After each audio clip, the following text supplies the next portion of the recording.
देश में तनाव का वातावरण है, हिंसा हुई है, रामनवमी का त्योहार मना है, और दूसरा है उसी का की एक कड़ी जेएनयू।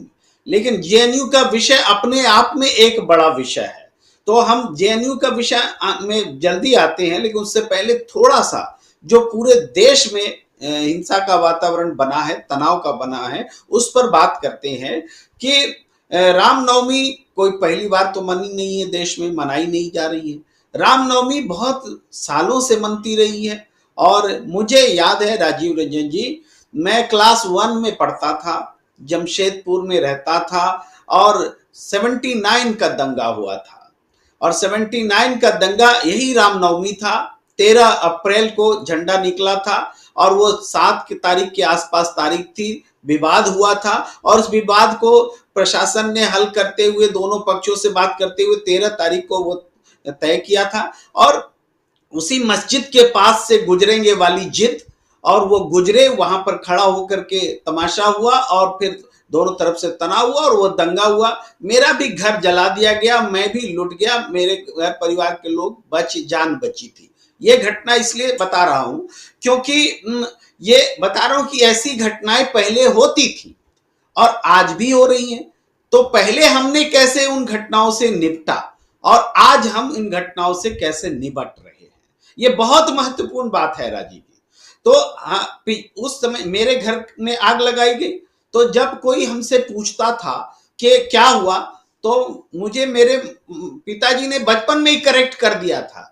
जब मैं क्या बोलता था कि मुझे हमारे मारने वाले तो मुसलमान वो लोग थे जो शहर के दूसरे हिस्सों से आए थे, मुझे बचाने वाले भी मुसलमान ही थे जो आस पड़ोस के लोग रहते थे। ये हमारा स्टोरी टेलिंग होता था दूसरों के लिए, जो हमारे गार्जियन ने हमें सिखाया, बताया, हमारे दिमाग में बैठा रह गया। फिर हालांकि बाद में क्वेरीज भी हुई, हमने पूछा भी, लेकिन मतलब यही था कि नहीं, ये एक शांति समिति, मैं जो ये रिएक्शन दे रहा हूं, ये इसी तरह का रिएक्शन समाज भी देता था। प्रशासन शांति समिति बनाता था, दोनों पक्ष के लोगों को मिला करके, जब कभी भी उसके बाद भी तनाव के मौके आए, तो उस तनाव की स्थिति में उस शांति समिति की बैठक करके उसको सोल्व और रिजोल्व करता था। ये परंपरा रही है। तो ऐसा नहीं है कि तनाव मुक्त समाज रहा है, तनाव रहे हैं, तनाव सच्चाई है, लेकिन तनाव को खत्म करने के लिए जो मैकेनिज्म बनाने की कोशिश, वो भी सबसे बड़ी सच्चाई है। आज यही मैकेनिज्म को तोड़ दिया गया है राजीव जी, यही मैकेनिज्म को तोड़ दिया गया है, और बोल उस एक से एक नैरेटिव बनाए जाते हैं। बोला तो तब भी जाता था कि हमारा देश आजाद है, तो हम फला जगह से क्यों नहीं रामनवमी जुलूस निकाल सकते, फला जगह से तजिया जुलूस क्यों नहीं निकल सकता, तब भी बोला जाता था, लेकिन रास्ते निकलते थे। आज क्या है, आज रास्ते निकालने की जिन पर जिम्मेदारी है, वो शामिल हो गए हैं उन लोगों में जो बोलते हैं कि हम निकाल के रहेंगे, परिणाम चाहे जो हो। तो सवाल है कि हमारे समाज की, देश की, शासन व्यवस्था की प्राथमिकता क्या है? हमारी प्राथमिकता शांति स्थापित करना है कि जबरन एक खास मार्ग से ही जुलूस निकालना है? ये एक ऐसा सवाल है, ये इस पर समाज बदला है, और इसी वजह से ये स्थितियां आई है, परिस्थिति पैदा हुई कि बियॉन्ड कंट्रोल सिचुएशंस हो रहे हैं, जिसमें स्थानीय प्रशासन जिम्मेदार है, राज्य सरकार जिम्मेदार है, और केंद्र सरकार जिम्मेदार है। ये एक मूल रूप से बात है। इसके बाद इसमें एक पॉलिटिक्स आ जाता है कि पॉलिटिक्स क्या आता है कि ये घटनाएं कहां घट रही हैं।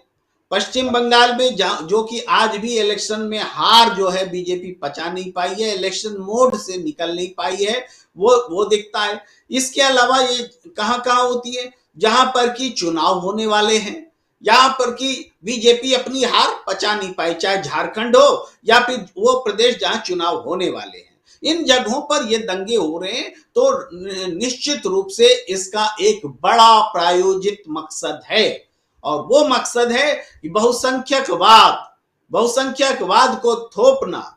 और बहुसंख्यकवाद कैसे पैदा होगा, तो इस तरह के लैंग्वेजेस से पैदा होगा कि हम जब चाहेंगे तब मीट खाएंगे, जहां चाहेंगे तब मीट नहीं खाने देंगे, हम तय करेंगे रूल क्या होगा। अब यहां से हम जेएनयू की तरफ शिफ्ट करते हैं।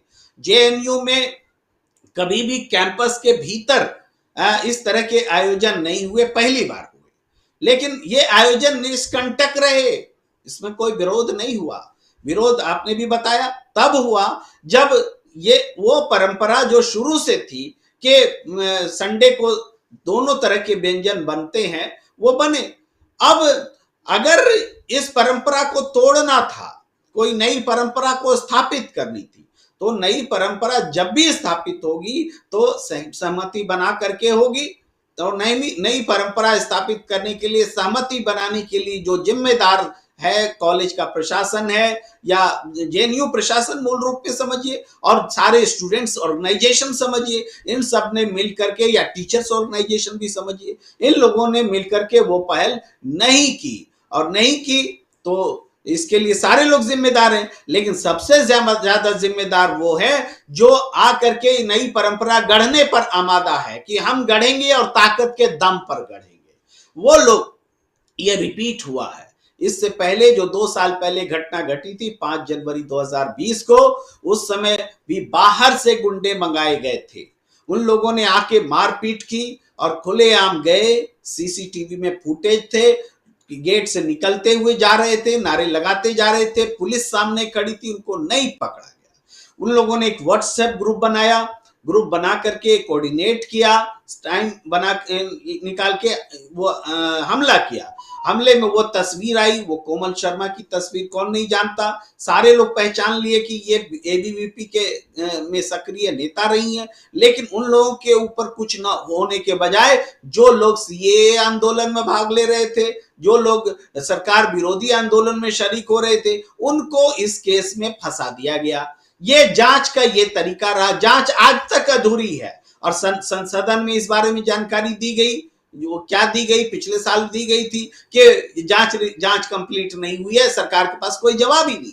तो उस समय जो बात तय करनी थी कि जेएनयू मतलब एक ऐसा विश्वविद्यालय जो दुनिया में जिसकी इज्जत है, स्वतंत्र सोचने के लिए, शोध करने के लिए, स्वतंत्र रूप से जो देश की राजनीति को प्रभावित करता है, बड़े बड़े नेता जहां से निकले हैं, वो है जेएनयू।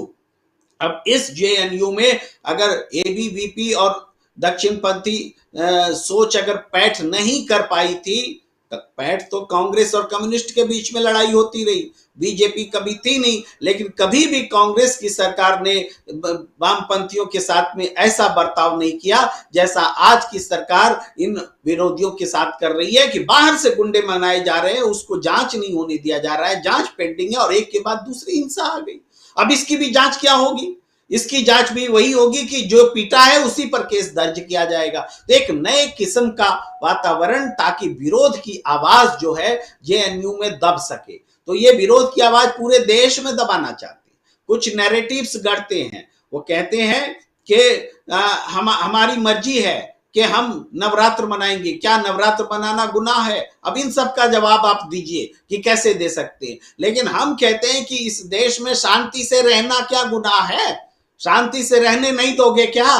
त्योहार क्या इस हिंदुस्तान में पहले नहीं मनाए गए? त्योहार को बाधा करने के भी प्रयास पहले हुए हैं, ये मैं पहले कह चुका, लेकिन उसको शांति पे बदलने का हमारे पास मैकेनिज्म रहा है। उस मैकेनिज्म को मजबूत करने की जरूरत है। वो करने